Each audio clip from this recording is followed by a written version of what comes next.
Hey, what's up, everyone? It's your man, Sean Zittel. Just got done watching Agit Kabayel gain the WBC interim heavyweight title, or defend it. I can't remember. Either way, he's the interim WBC heavyweight champion and knocks out Damian Knyba, previously unbeaten fighter out of Poland, down in his home country of Germany. The Kurdish warrior fighting out of Germany gets a nice third-round knockout. Let's get to it. So round one, he was getting outboxed. Kabayel's defense isn't the best. He's not the most athletic fighter either, but to give him credit, after getting outboxed, getting hit with uppercuts and right hands and jabs in round one, his defense tightened up. He started catching shots better, keeping his hands up, parrying shots, cutting the distance, and then started doing what he's really good at, which is volume, pressure, and short, accurate chopping shots. We know the body attack's there, but he was cleaning up with the right hand over the top beautifully. And right hand is eventually what stopped this fight. I think you could say prematurely, but the end seemed inevitable at some point. Kabayel was rolling downhill. Knyba couldn't really keep his distance with his jab, couldn't keep him off. And again, his punches were starting to get caught on the gloves. And Kabayel is a unique heavyweight. He's got a unique build, 6'3", but a big guy carrying a lot of weight in the division, and has a unique arsenal, just the most consistent body puncher in the division, one of the most consistent body punchers in boxing. And it's funny, he's fighting on the same night as Subriel Matias. They have some things in common. He actually gets lower than Matias, though. Matias doesn't bend his knees at all. He fights very upright, and Kabayel stays low. But their volume and their pressure is and their offense is kind of their defense. But again, to give Kabayel credit, he was catching punches better as the second and third round went on. But he doesn't load up on shots, and he doesn't load up, has good power in both hands, great body attack, and then again was cleaning up nice with the right hand over the top, and that's what ended the fight. So he's red hot right now. He's red hot, and the only guys I would favor over him right now are Moses Itauma, who's still green, still hasn't fought any, real live bodies in the top 10. Dillian White was faded when he knocked him out in a round last year. But I still think Itauma's a special talent. And I still think we got to see how Itauma looks in 2 weeks against Jermaine Franklin. But he has that kind of athleticism and speed that Agit Kabayel doesn't have. But Kabayel, his dog's barking in the hood, as always. But Kabayel is a grown-ass man who's very much into his prime. He's entered his peak now, probably too.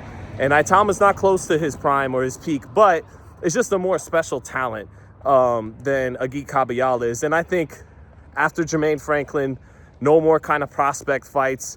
He needs to fight a real guy in the top 10 who's a live body. And then I think after that, I would still favor Moses Itauma with 2 more fights under his belt against Kabayel. I'm just that high on Itauma and his talent. But outside of Itauma, I think Usyk, who's an all-time great, could, and I would favor him if he was dialed in and actually wanted that fight to beat Kabayel. But Usyk has been feasting on bigger heavyweights who struggle with his pace. And Kabayel has a good gas engine. He has a good tank. He's 6'3", like Usyk is, in that same kind of range, but still has a physicality advantage, still a heavier man than Usyk, a little bit broader man than Usyk. But I still think if Usyk was up for that fight and dialed in, that he would still be the superior fighter. But styles make fights, and we know Usyk doesn't like it to the body, and Kabayel, that's his specialty down there. And Kabayel has a lot of volume, and the big heavyweights that Usyk's been beating, Dubois, Joshua, Fury, they don't like the volume, they don't like the feints. I still think Usyk's feet and athleticism and the fact that Kabayel is still kind of a sitting duck in front of you means Usyk could beat him, but I don't think he wants that fight. I think that's why Usyk at 38 has already shot down an Itauma fight. And again, to be fair to the champion, it's not like Itauma's chomping at the bit for his shot right now anyways, even though he's right there at the top of the WBO with Wardley. But he sees the foreshadowing.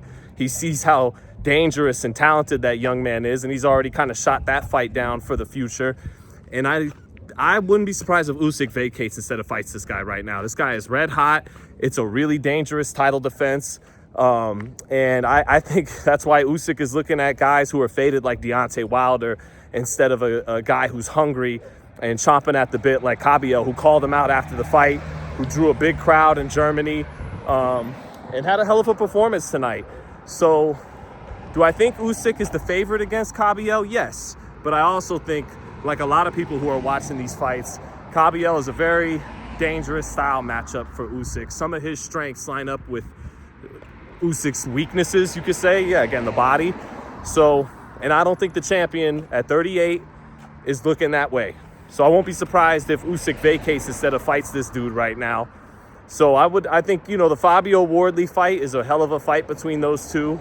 Kabayel would be a slight favorite right now, but Wardley would have a chance. Wardley has really good power, showed us some underrated upper body athleticism against Joseph Parker. He can pull counter, but Kabayel's volume, and again, he has a good chin too. He's durable, has a good gas tank, really good volume.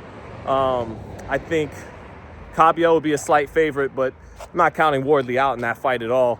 But the guy I would still favor over Kabayel, even though that fight's not going to happen next because they're developing him as they should in Italma. Still think Italma could beat Kabayel. But to sum it up, really strong performance. He's one of the hottest heavyweights in the world right now. And I don't think the champion is looking his way. I don't think Usyk's going to be looking to defend the title against him right now. And Italma, they're not going to put him in there with this guy in the next fight or two.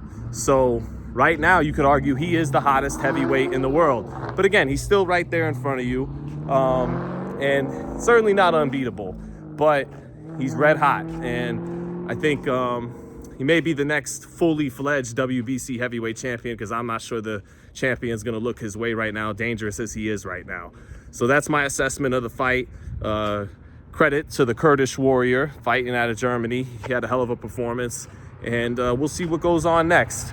Maybe him and Wardley next. That's a hell of a fight. Maybe Wardley. And then Tyson Fury. Fury's past it. Fury's past it. Those Wilder fights took a lot out of him. The two Usyk fights had to take something out of him. Getting dropped by Ngannou had to take something out of him.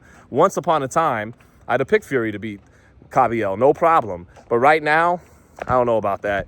I think Kabayel's the favorite. So that's it. That's all. Tune in later tonight for the Matthias Dalton Smith live. Should be a good one. So, peace.